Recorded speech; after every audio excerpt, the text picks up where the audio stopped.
우리는요, 지난 4주간 대림절 기간 동안 누가복음 1장을 묵상했습니다. 띄워주세요. 네. 누가복음 1장 4주간의 이야기는요, 이 그림 한 장으로 이야기되는데요. 세례 요한이 예수님보다 몇 개월 일찍 태어났다. 자, 세례 요한이 형인가요? 예수님이 형인가요? 네. 가브리엘 천사는 요한이라는 아기가 어떤 사람이 될 거다 이렇게 설명을 해줬죠. 요약해보면 그 요한은 주님이 오시는 길을 준비하는 사람이 될 것이다 라는 이야기였습니다.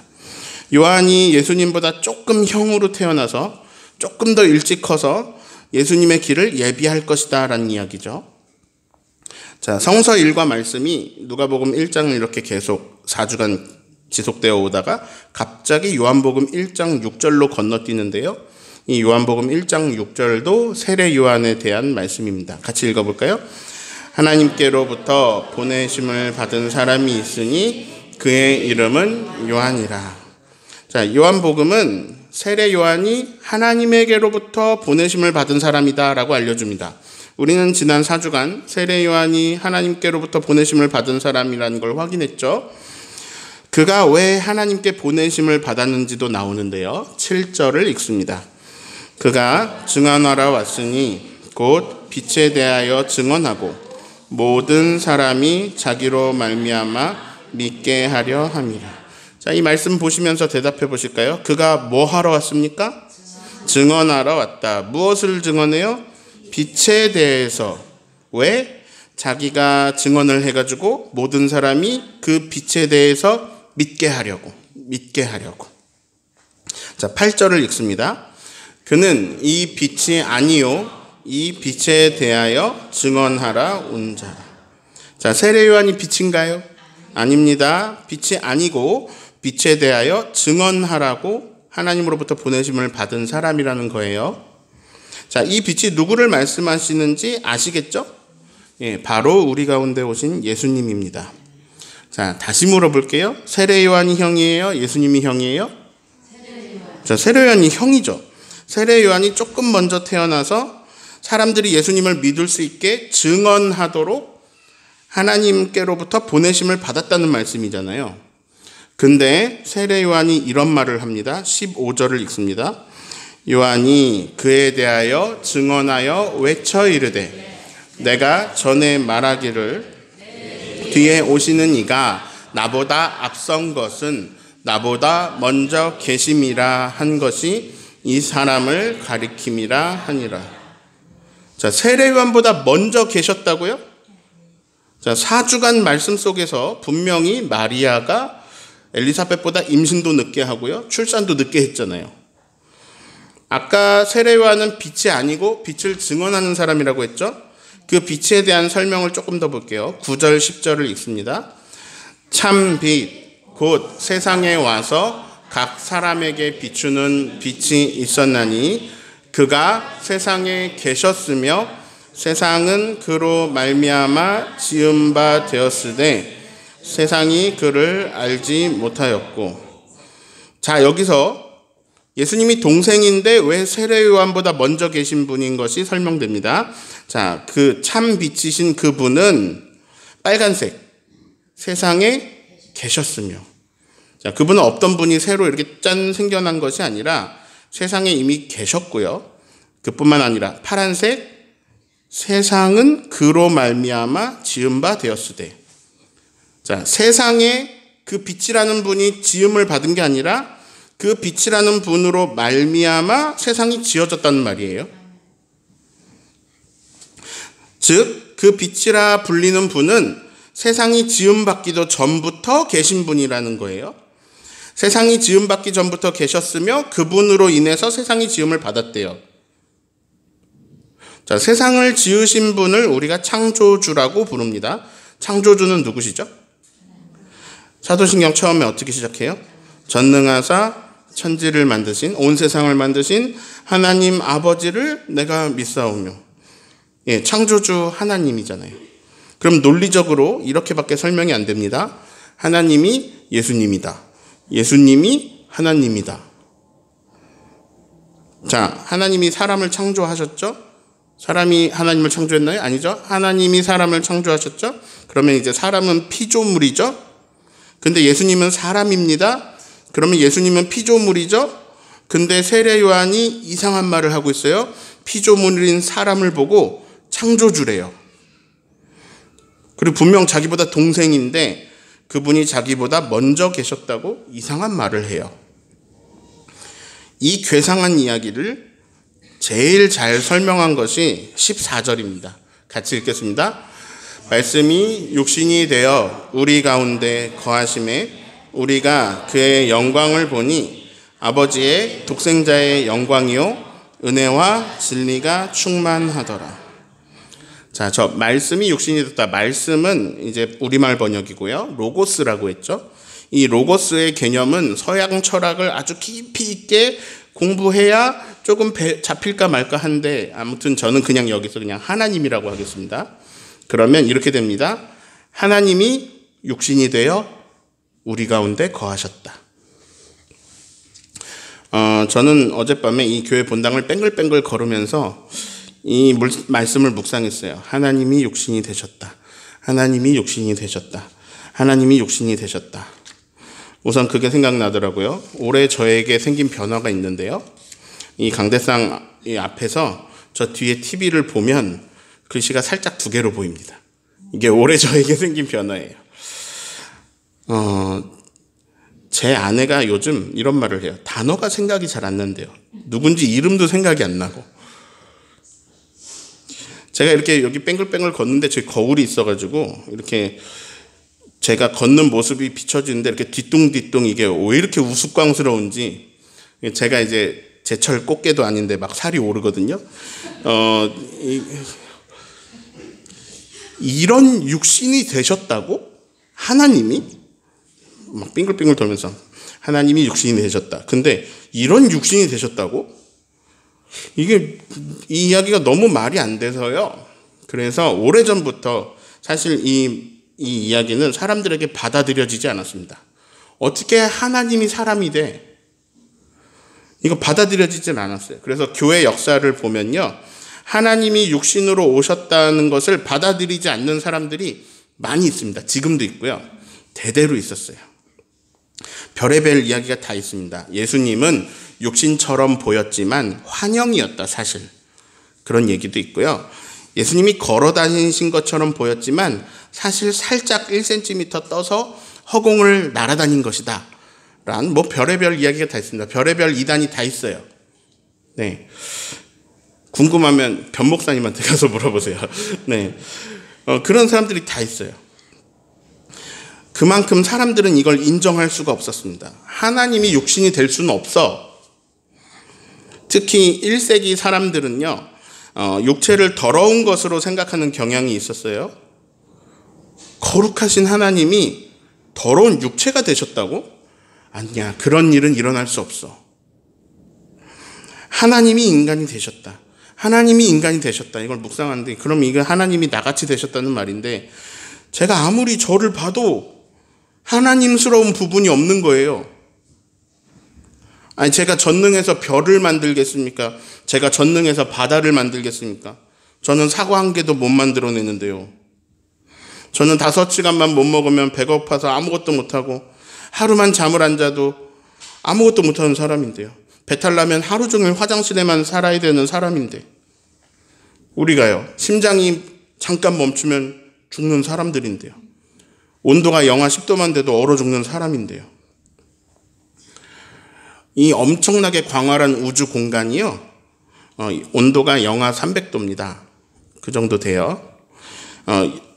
우주는 영하 300도. 근데 그 태양의 내부 온도는 영상 15만 도예요. 그러니까 우주라는 공간은 엄청난 기온 차이가 있는 곳이죠. 그런 온 세상을 만드신 분이 이 온도 10도 차이에 더워 죽겠다, 추워 죽겠다라고 말하는 그런 육체가 되셨다고? 네, 성탄절입니다. 아기 예수님이 우리에게 오신 것을 기념하는 날이죠. 잠깐만요, 방금 뭐라 그랬죠? 아기 예수님이라고요? 아기라고요? 우리가 예수님을 생각할 때는 무리를 걸으시고 풍랑을 잠잠케 하시고 오병이어로 5천 명을 먹이시고 이런 슈퍼 히어로 예수님을 생각할 수 있는데요. 근데 그분은요, 성인 예수님이시고요. 아기 예수님이라고요? 예, 예수님은요, 어른의 몸, 성인의 몸으로 오신 게 아니라 아기의 몸으로 한 여인의 태에 잉태되어서 오셨습니다. 말씀이 육신이 되셨다. 하나님이 인간이 되셨다. 이걸 묵상하다가 저는 갑자기 여태까지 한 번도 해보지 못한 생각을 하게 되었습니다. 전지전능하신 하나님께서 하찮은 인간의 도움을 받으셔야 했다. 자, 30대 건장한 남자 예수님을 생각하니까요, 왠지 부족함이 없게 느껴졌습니다.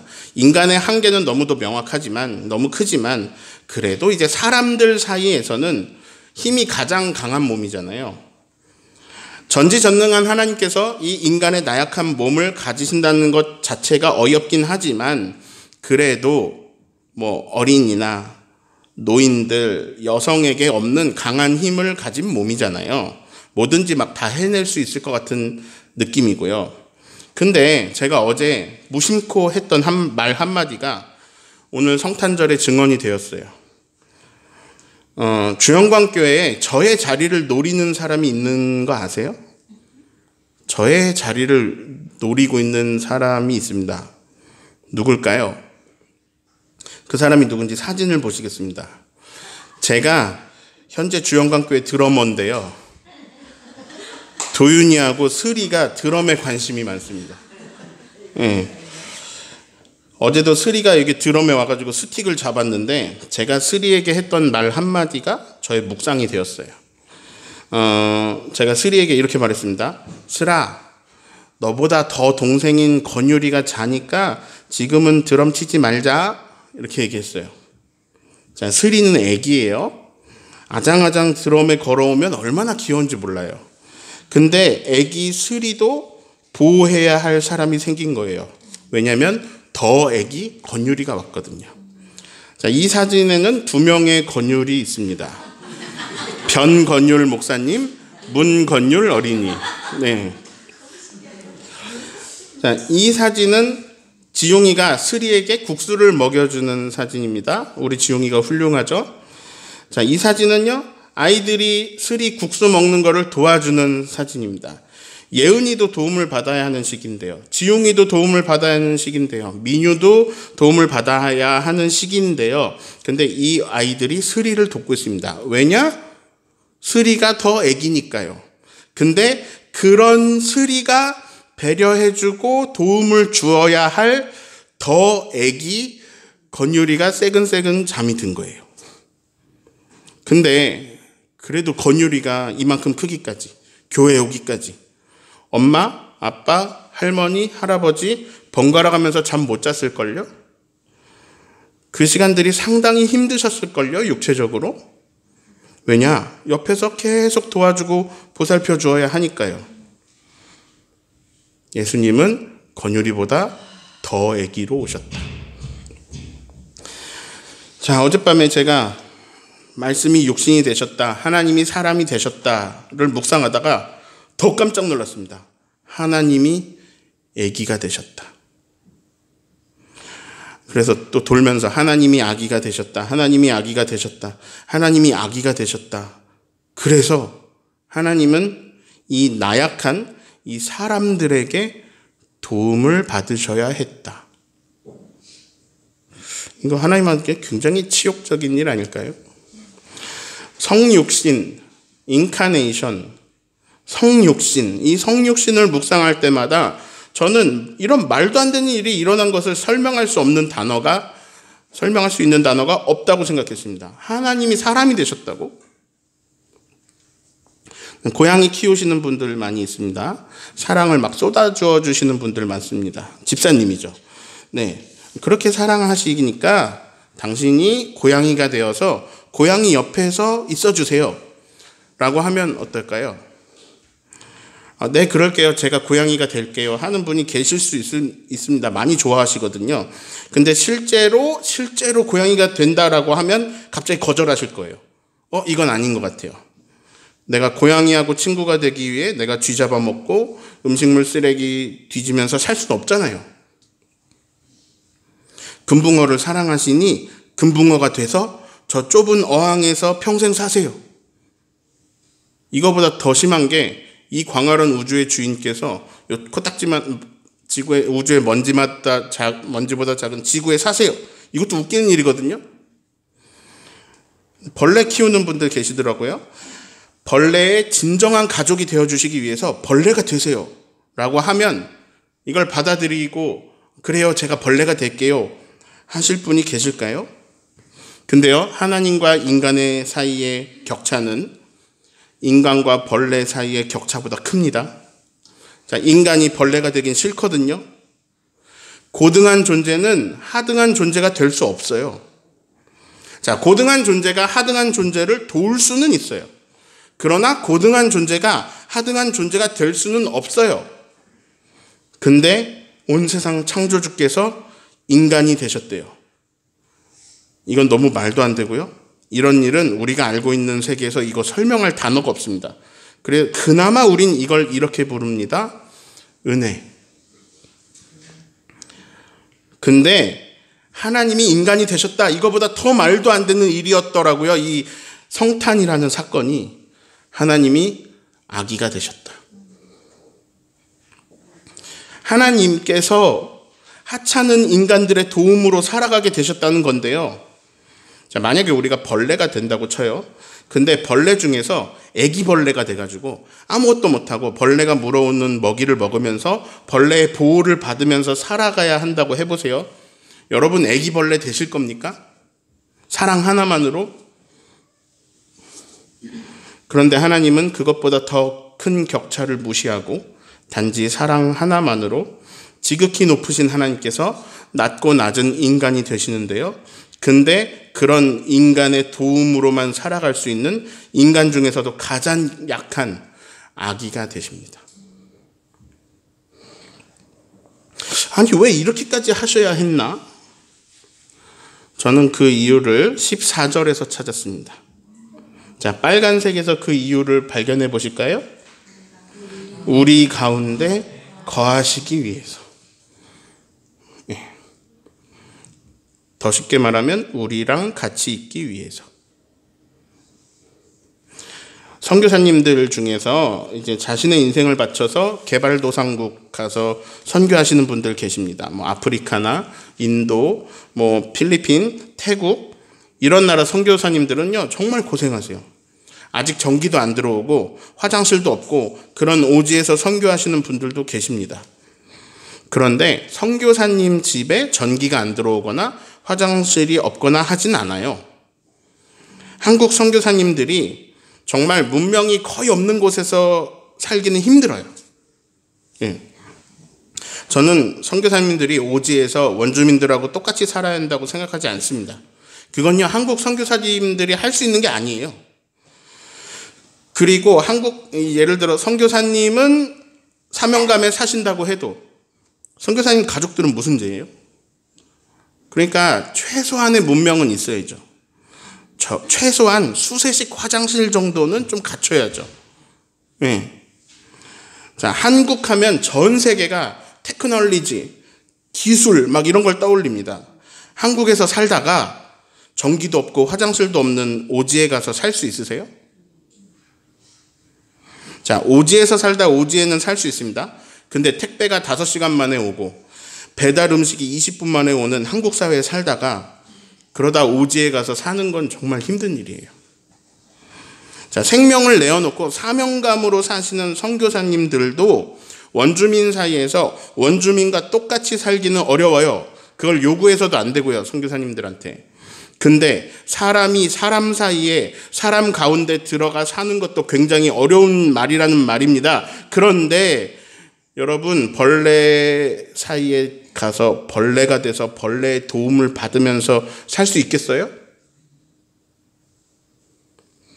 그런데 하나님이 육신이 되신 이유가요 우리랑 사시려고 합니다. 우리 가운데 거하시려고. 그래서 하나님이 인간이 되어 우리 가운데 계시니까 그러니까 우리가 어떻게 되냐면요. 그분이 우리 가운데 계시니까 우리는 어떻게 되냐면요. 우리 가운데 계신 그 예수님의 영광을 봅니다. 내 눈 주의 영광을 보네. 우리는 그분에게서 아버지의 독생자의 영광을 봅니다. 그래서요, 사람에게서 하나님의 영광을 보게 됩니다. 너무 놀라운 일이죠. 자, 그분이 성육하신 이유를 더 볼게요. 저는 9절에서 은혜를 받았어요. 같이 읽습니다. 참빛 곧 세상에 와서 각 사람에게 비추는 빛이 있었나. 자, 그분은 세상에 오셔서 빛을 비추시는데요. 우리 가운데 거하시는데요. 그런데 각 사람에게 비추십니다. 하늘 영광 버리고 우리 가운데 오셔서 우리와 함께 거하시고 한 사람 한 사람 각 사람에게 찾아오십니다. 그래서 저 같은 사람에게도 오셔서 생명의 빛을 비추십니다. 자, 요약해 볼까요? 하나님이 아기가 되셨습니다. 우리 가운데 사람으로 거하시려고 나와 함께 계심을 보여주시고 알려주시려고, 조금 더 나아가면 감히 우리가 하나님 나라를 살게 하시려고. 이걸 표현할 다른 말이 없습니다. 은혜. 은혜 말고는 없어요. 근데 제가 은혜보다 더 확실한 표현을 말씀 속에서 찾았습니다. 그게 오늘 설교 제목인데요. 16절을 읽습니다. 우리가 다 그의 충만한 데서 받으니 은혜 위에 은혜로라. 은혜보다 더 큰 건 이거밖에 없어요. 은혜 위에 은혜. 세 번역으로 읽어드릴게요. 우리는 모두 그의 충만함에서 선물을 받는데 은혜에 은혜를 더하여 받았다. 하나님이 아기가 되셔서 우리 가운데 오시고 또 우리 전체에게 오셨지만 또한 각 사람 한 사람 한 사람에게 오셔서 나와 함께 우리와 함께 계시며 거하시면서 감히 우리가 하나님의 영광을 볼 수 있게 하십니다. 10절 다시 보실까요? 같이 읽어볼까요? 그가 세상에 계셨으며 세상은 그로 말미암아 지은 바 되었으되 세상이 그를 알지 못하였고.